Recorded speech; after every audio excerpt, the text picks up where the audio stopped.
Hello everyone, welcome to Toyeen Talks. How you doing? Thank you for watching.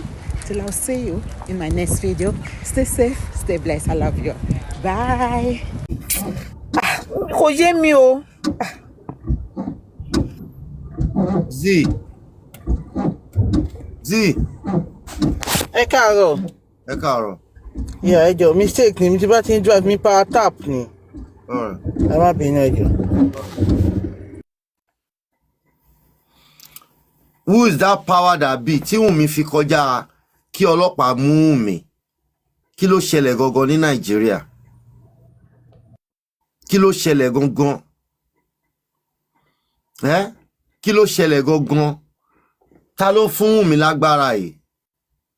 Báwo ni Wunmi ṣe gba agbára yìí tó dẹ̀ ń lò nílòkulò? Tó ń da gbogbo ilé ayé láàmú, kì í ṣe Nàìjíríà nìkan, ó ń da ilé ayé láàmú. Wasn't a Muslim, and a lot of people actually begged him not to, but he insisted I was going to do that. He wanted to bury him Ghana. Ó dùn mí gan, ó dùn mí pé àwọn ọlọ́pàá ò bá wa dá sọ́rọ̀ yìí. Ọlọ́run, ó dùn mí pé àwọn ọlọ́pàá ò bá wa dá sọ́rọ̀ yìí. Any reason for this? He did not. He did not. He did not. A lot of people that wanted to bury him Ghana, but he actually called.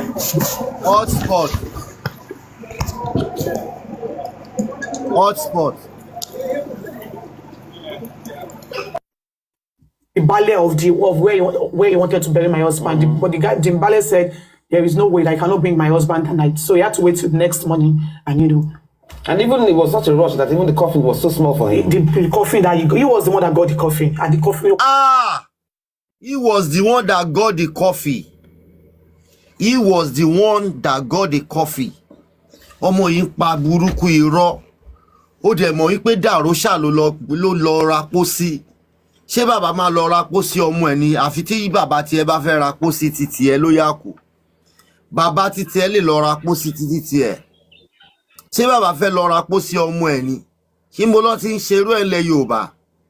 Kó wá lọ ná pósí fọ́mọ ẹ̀, bàbá tiẹ̀ ló máa ra pósí fún ẹ. Ẹ máa wo ìsọ ṣáká. He was the one that got the coffee for him.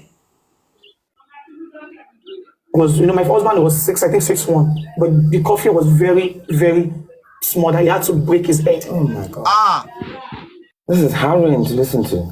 But anyway, you're a mommy's lawyer, But what I want to ask, what about securing full ownership of Mohbad's music to ensure that his family receives royalties that they are rightfully owned? Because this is an area that obviously has not been addressed. We are thinking about the emotional aspect.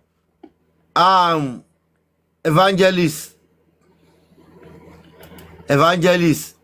Yeah, ẹ káàsán sà. Ẹ káàsán sà. Ẹ káàsán mu. A kú iṣẹ́ o. Ọlọ́run á pín wa lérè o. Àníròpin ikú ọmọ o. Àmín. Yeah. Lórí mo ṣì ń lísì sí mo ṣe ìjọ ẹ̀yìn ni mo ń lísì sí nǹkan tí ọmọ yẹn sọ ẹ jẹ́ kí n kọ́ gbọ́n nǹkan sọ kí n tó mọ comment mi. But regards to this.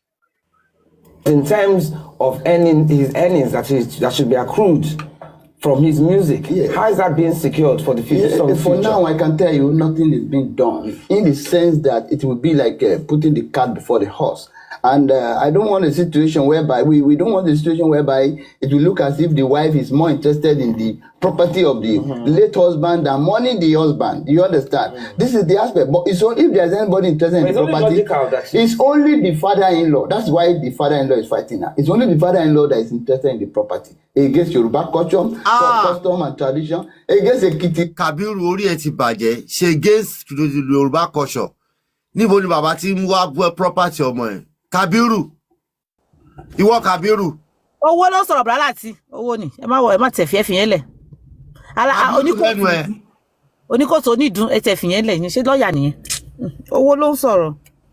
The culture and discipline. You know how a father will become a celebrity because of his father. He has gone as far as Ghana radio to go and grant interview to defame our client. You understand? He went on so many station. There is no reasonable station in this Nigeria that I have not visited. You understand? To say, oh, this is at a point it diverted attention completely from the real issue to say, oh, the child is not his grandson. Meanwhile, he knew. He said he wanted to do DNA to confirm the paternity.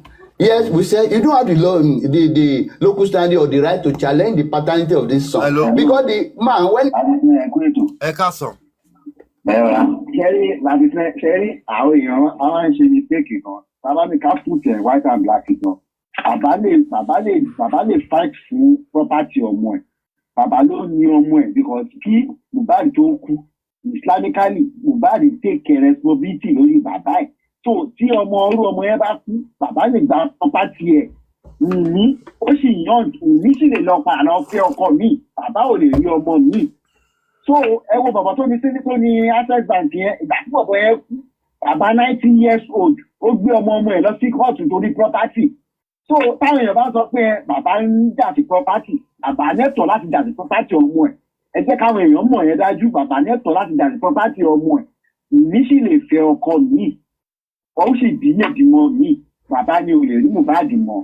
So kọ́ńkà èèyàn dẹ̀ mi jẹ́ kó mọ̀ pé bọ̀bọ̀ wọ́n ṣe máa lọ́kàn bàbá ọ̀gbọ̀n tó ní Access Bank yẹn mọ́ kí pé wàá fi ń jà sí property ọmọ ti gbọ́ ọmọ mi lẹ́tú kọ́ọ̀tù ẹ kú ètò. Ẹ ṣe. he was alive, he bought 2 land. He bought one in Liam's name. He bought one for himself. He bought for his father. Do you understand? So if he's a bastard, he wouldn't have the mother in his house and the child as dinner. So all this thing went on. We now say you don't have the right. At the point our client came and told us that instead of fighting this thing, let me just have the DNA. And we say, forget about legality. We say we are withdrawing all our objections. Oh, yeah, let us do the DNA. Baba has run away since that time. We have written like 4 letters to his lawyers to say, let us do this DNA. We are ready. Since that time, he has not mentioned DNA. The next thing we will hear is that we wrote to his lawyer. They wrote back and said, we are no longer his lawyer for the DNA thing. And Baba went on here to say, oh, I have debriefed my lawyers. They are not trustworthy. I'm bringing in another lawyer. Meanwhile, there was a judgment of court that gave us directives to go and do the DNA. So, this was the lawyer. So to now be talking about property when the guy is still lying in the morgue will be unjust. And let me tell you something. The whole thing that Nigerians don't know. Out of 100%, the cliche justice for Mohbad is justice for their pocket. I can tell you more than 90% of these people shouting justice for pocket for Mohbad. Ekason sir. Yes sir. Akọ àná akú pati àná sir. Àwa ni. Ẹ ṣé kú tọ́jú gbogbo wa o. Àwa ni. A máa rí yín bá o. Ọlọ́run ló tọ́jú wa. Uncle àti nǹkan tèmi tẹ̀ fẹ́ sọ tí mo ṣe gbòkè ni pé mo rí fídíò kan. Bọ̀bọ́ yẹn tẹ́ bá rí bọ̀bọ́ yẹn ó jọ Mohbad gan-an. Mo share onílé ní fídíò yẹn láàárọ̀. Bọ̀bọ́ yẹn jọ Mohbad tẹ́ bá rí bọ̀bọ́ yẹn. Uncle àti ẹ máa rò pé bóyá Mohbad ni. Mi mọ̀ bóyá ti rí fídíò yẹn. Àwa Mohbad ti kú. Oh, guess. Mohbad ti kú. Mohbad ti kú bẹ́ẹ̀ mo rí tó jọ ikú ọmọ. Nínú fídíò ẹ̀mí lọ. Mo ń gbọ́. Bọ̀bọ̀ ilé yóò dà pé bọ̀bọ̀ ilé jẹ́ṣẹ̀ wọ́n ṣẹ̀ gbé fídíò ilé jáde ni. Bọ̀bọ̀ yẹn ó sọ fún woman yẹn wípé kó má worry justice wọ́n máa rí justice. So mo wá lọ àwọn yẹn wá ń wò pé bóyá kó má lọ jẹ́ pé bóyá Mohbad bóyá spirit Mohbad ni. ló jáde. Dey play lọ́rọ̀ yìí dey play. Mo tẹ̀ fẹ́ ṣí ẹ̀yin ní fídíò yẹn mo fẹ́ ṣí ẹ̀yin ní fídíò yẹn láàárọ̀ yẹn but mo try ẹ̀ títí kò lọ ni mo wá ṣe onílé lórí TikTok. ẹ ṣé àmì. màá ṣe ẹ̀yin nísìn. Yes sir. Bẹ́ẹ̀ta àwa Mohbad ti kú ó ti lọ. Tó bá pa àwọn wá ń sìn ni láyé lọ bu yẹn so. Ẹ ti get. They are fighting for their point because of the rush. They bring all sort of lies. Ó lè jọ Mohbad kò lè dàbí Mohbad láyéláyé. Anybody lè jọ Mohbad, it can never be Mohbad. Àbí mo parọ́. Uncle àti Uncle Lati, tẹ́ bá rí mo ti fẹ́ ṣe ẹ̀yin, mo máa bọ́lẹ̀ nísìn, mo máa lọ ṣe ẹ̀yin. Tẹ́ bá rí bọ̀bọ́ yẹn, Uncle Lati, dìgbò bí Mohbad ṣe ń sọ̀rọ̀ ló ṣe ń sọ̀rọ̀. Bí ẹ jẹ́ kí n lọ ṣe ẹ̀yin kẹrin. Ẹ jẹ́ kí n ṣe ilé ẹ̀yin sá. ìparọ́ tí n bá rí náà kò change many things náà ìgbà tí ṣe pé bóyá à ń wá Mohbad. Nǹkan tó pa Mohbad là ń wá. Nǹkan tó pa Mohbad là ń wá. Ó là ń wá. Kì í ṣe pé à ń wá Mohbad gọgọgọgọ, Mohbad ti kú, wọ́n ti pa. Ta ló pa? Kí ló pa? Nǹkan táwọn ọlọ́pàá ò ní sí ọ̀rọ̀. Wọ́n lè bá wa handle láti jọ ènìyàn. Nǹkan tẹ́mi ń tà láti sọ táwọn èèyàn ń tà láti sọ nǹkan tẹ́mi ń tà láti sọ táwọn èèyàn ń tà láti sọ ni wípé bóyá spirit Mohbad gangan ló dìde ló fẹ́ wá tú àṣírí ikú tó pa ńgbà tí kó bẹ̀rẹ̀ iṣẹ́ tó bá jẹ́ òun ni kó bẹ̀rẹ̀ iṣẹ́ tó bá jẹ́ òun ni kó bẹ̀rẹ̀ iṣẹ́ ká wò ó ẹ ti guess bí dispute ẹ̀ tó wá pé nǹkan tó ní ṣẹlẹ̀ nìyẹn kó bẹ̀rẹ̀ iṣẹ́. solution sí gbogbo nǹkan tó wà nílẹ̀ yìí tọ́lọ́pàá ò sọ ní. ẹ jẹ́ kó bẹ̀rẹ̀ iṣẹ́ tó bá ti get started kó pè wá tẹ bá ṣẹlẹ̀ sí mi sì máa lè fọ́lọ́ ẹjọ́ tó bá máa kà nínú fíìmù ni gbogbo yẹn ti ń ṣẹlẹ̀.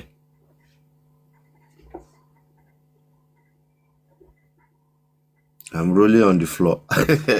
èèyàn méjì ló ti jọ Mohbad ọmọ Ìgbò kan náà. Ọmọ Ìgbò kan náà jọ tíyẹn náà ga gògòrò báyìí. ó ti jọ jù two people ló ti jọ. They fabricate news just for them to have followership on their program and all that. And some of them immediately they do.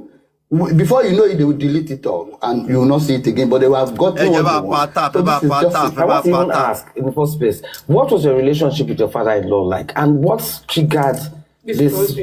The question or béèrè, what is the relationship between you and your father-in-law? Ẹ máa gbọ́ answer tí Wunmi máa fi dáhùn.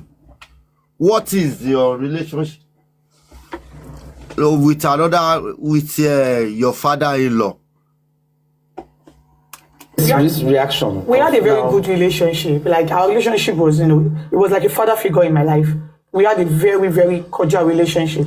Like he was the one that made, the marriage, because I was married to my husband legally. Mm-hmm. He was the one that made marriage, like he was the one that initiated the marriage, even the birth of my child, because then I just finished my university. I was supposed to go for my master's. Mm-hmm. So he was even the one that, initiated this pregnancy, taking me to different places to have a baby, saying... Also, it was actually... Yes. It wasn't as if it just happened. No, it was planned. Like, we literally prayed for that baby. Like, it's like a miracle.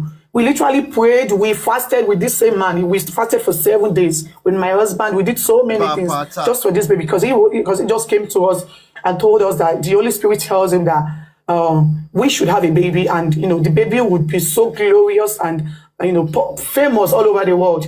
And when he grows up and dies, the baby would be the one to buy his coffin. Those words still sound weird to me, because it's actually coming to pass. Now my husband is late, and Liam is the over. Do you understand? And obviously Liam will be the one to still buy his coffin when he dies, because it has.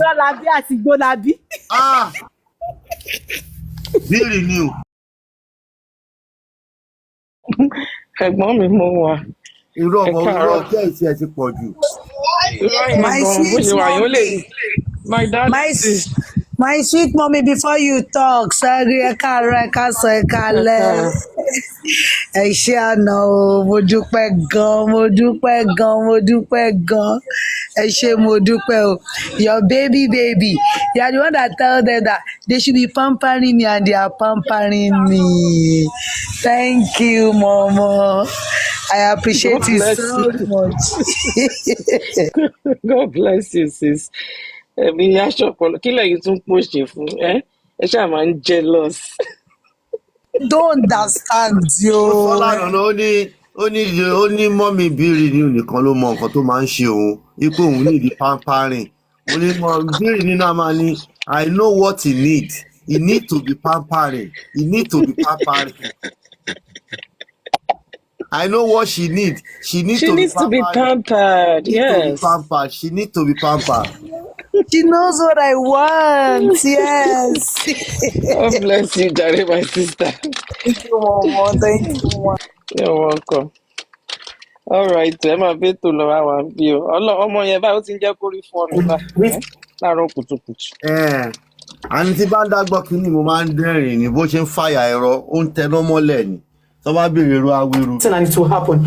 So we had a good relationship, not until after, before my husband demise, after the delivery of my child, it's from one problem to another. The fact that my husband forgave his mother, and he felt he and his mother, they departed for a long time. Yes, so he felt betrayed, like, because we had a close relationship. So he felt betrayed, like, why do I have to accept to the forgiveness of his mother when we didn't discuss it with him, and it is not my.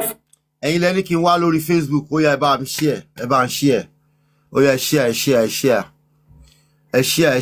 kẹ́ power tap lórí TikTok ẹ já power tap ẹ bá share. But this is his child's decision, not me. But I feel like maybe he felt like I betrayed him in one way or the other. It's been from one problem to another. The placenta of my child he was insisting that he wanted to bury it. He wanted to have the placenta of Liam after. Tẹ́lẹ̀ nǹkan ta ló yẹ kó gba placenta ọmọ. Tó bá yẹ pé wọ́n jẹ́ ọmọ gidi tó yẹ pé o mẹ́ni tó bímọ fún ta ló yẹ kó gba placenta ọmọ ṣé tí bàbá bá béèrè fún placenta ọmọ ṣé ó rọǹgì ni ṣé ẹ̀tọ́ wọn kọ́ ni wọ́n béèrè fún ni ẹ̀tọ́ wọn ni wọ́n béèrè fún tí bàbá bá béèrè placenta bí kò ní o bímọ fọ́mọ ẹ̀ ni ẹ̀tọ́ ọmọ ni wọ́n béèrè fún. His delivery, and my husband said he cannot give it to him because his mother is not the one in his house. He has other wives, and he cannot trust him with his child's placenta. And when my husband was alive, he never queried him, he never questioned him. But now that he is dead, he's been saying different things. And after my husband's demise, he literally. Afo. Yeah, brother.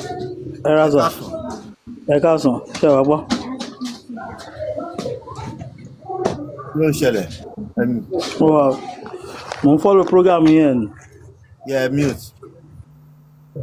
He called for my husband's properties, like the landed properties, his YouTube password, his car, like so many other things. And he was asking you for it. He was asking everybody. He was literally calling everybody. Wọ́n ní ṣé bàbá ń bí wọlé rè ó wá ná ń béèrè lọ́wọ́ everybody.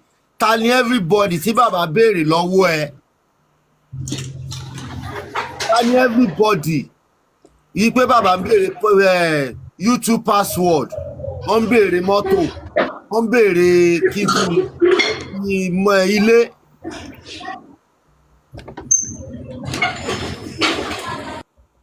To hacks, and he called you. He did not call me, but he actually called people to talk to me. He called my dad. He called my mother-in-law, my husband's friend. He called so many people to talk to me. Everything that moved out owns to him, including the landed property. God for Are you serious? Yes. Like if I refuse to do that, he will make sure he destroy me everywhere. Are you serious? Yes. So wait, first and foremost, even after immediately Mohbad died, do you understand? Were you and him, did he contact you? No, he did not. Even the day my husband was buried, like I went. Like the day, exactly. The day my husband, the day of the burial, I immediately got there. Those area boys. I think my father-in-law and one of his girl were like I don't know. They are just like to have a relationship together. They've said so many things before I got there.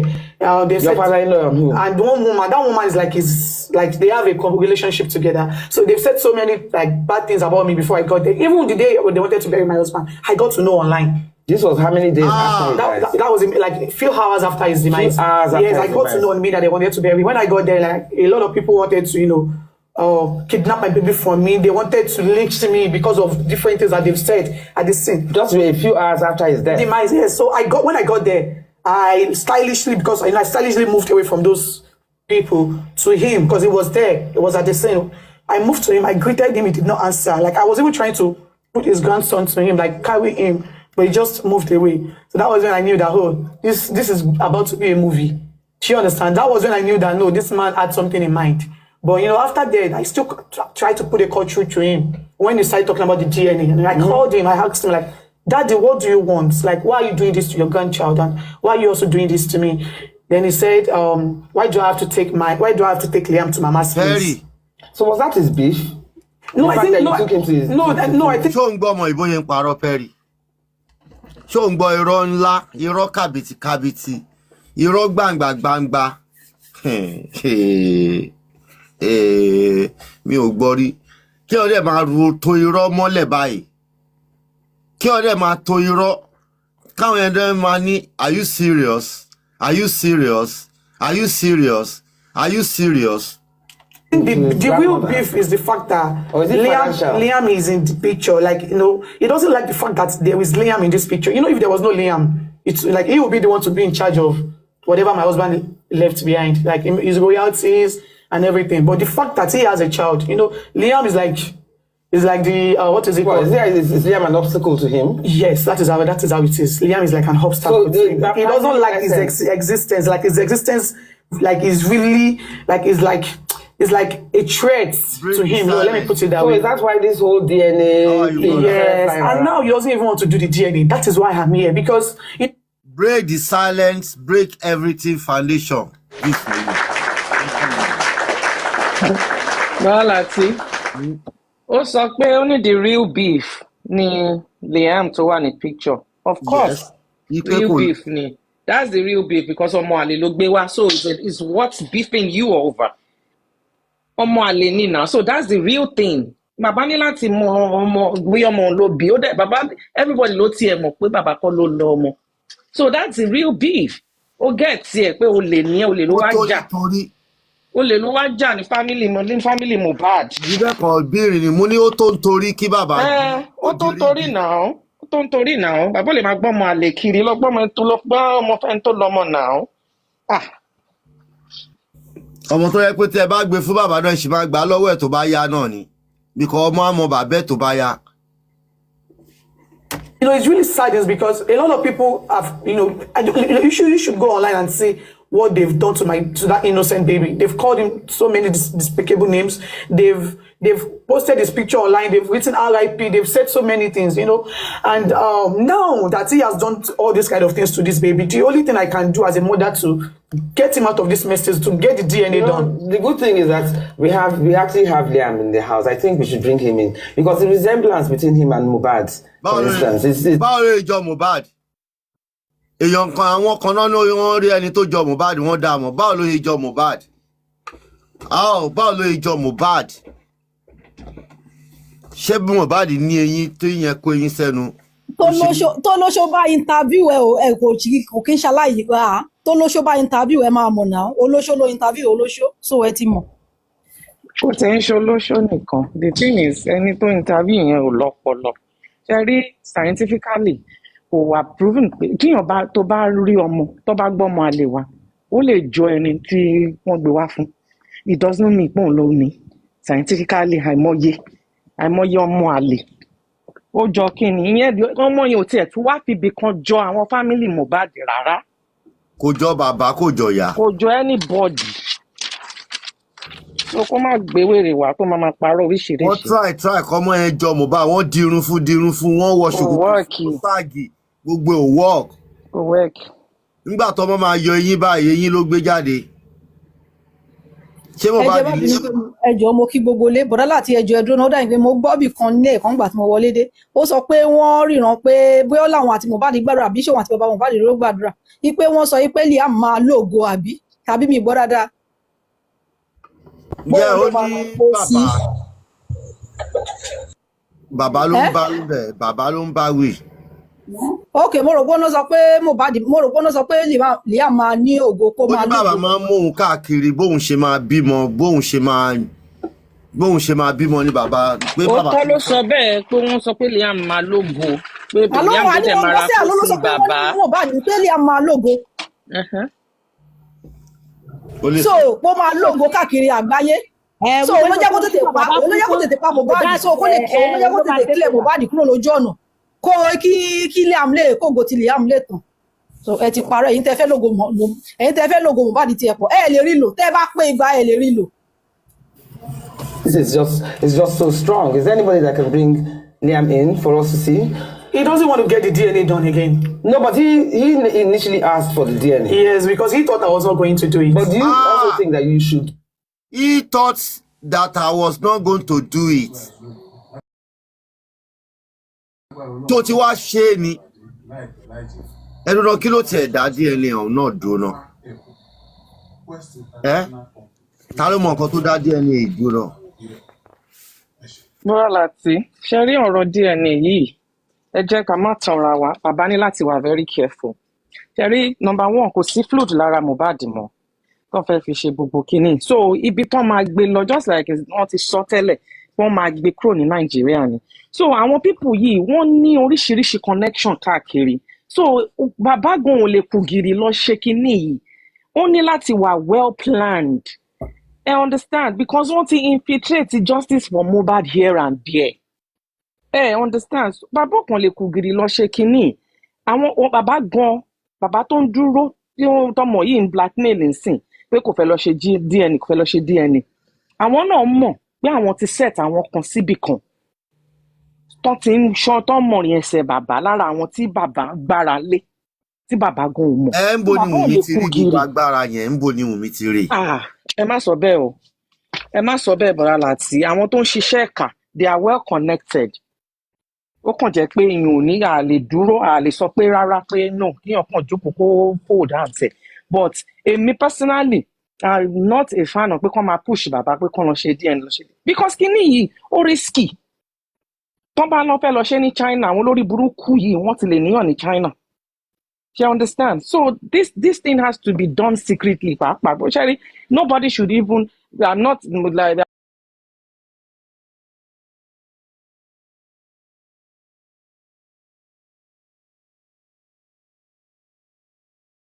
I'm not saying Baba Mohbad is perfect. I mean, I'm one of those persons that always say it's not perfect. But then, the point is, kò kí n ṣe nǹkan tó kàn lè sáré sọ pé ẹja sáré lọ ṣe you understand so wọ́n ní láti wà very careful torí ó ní nǹkan tó gbójúlé kó tó lè máa sọ pé I told him I want to do it I'm ready I'm taking it wọ́n ti níbi tán ti ṣiṣẹ́ dé mi irọ́ lọ́dẹ̀ pa.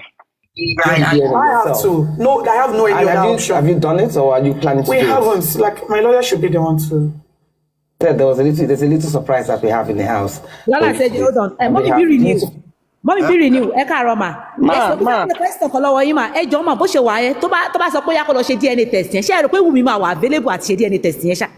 My darling sis, the only thing tí òfin ní wà available lélẹ̀ tó bá ti rí pé gbogbo àwọn ò ní secret yẹn lọ́wọ́ àwọn ò ní gbogbo bọ́n ṣe fẹ́ rìn ṣe understand that's the only time tí ò ní wà available but I can bet you right now with the way they have infiltrated J4M because they have infiltrated justice for Mohbad so àyà yẹn ṣì ń kó wọn pé àwọn ọmọ bí bàbá ṣe fẹ́ rìn until tí bàbá bá take decision yẹn on his own ó dẹ̀ máa bí ó máa wà láàrin àwọn àti lọ́ọ̀yà ni tí ò tiẹ̀ ní sí láàrin any other person even àti power of attorney kò ní mọ anything á kàn jẹ́rú Sanshitu yẹn between Sanshitu and Baba then they will carry out this thing I am telling you because J4M has been infiltrated as in big time because we look at gbogbo nǹkan tó ń ṣẹlẹ̀ tí gbogbo wa ń rí now this thing is these people are playing massive games serious games because wọ́n mọ̀ àwọn tó wà ní kínní náà lágbára so ó sì máa lẹ́nu the only time tí òfin wà available ni pé kán wá rí pé àwọn ò mọ bí wọ́n ti fẹ́ lọ ṣe kínní wọn ò mọ bí bàbá ṣe fẹ́ but tí ẹ mọ̀ máa bàbá ò lè ṣe DNA yẹn without Wunmi ṣe àmọ̀ pé ó ń sọ́nsìn ó máa wà available tó bá fẹ́ ṣe DNA test. tèbí tó bá gba tissue tó bá lọ ṣe outside the country ṣó fẹ́ tẹ̀lé wọn lọ sí country lọ ṣe ni bàbá too will not even be there ṣe understand because tó máa fẹ́ ṣe tissue kan lè ṣe ní Nigeria it's not going to be done in Nigeria but it can be done elsewhere so they don't both of them don't even need to be there.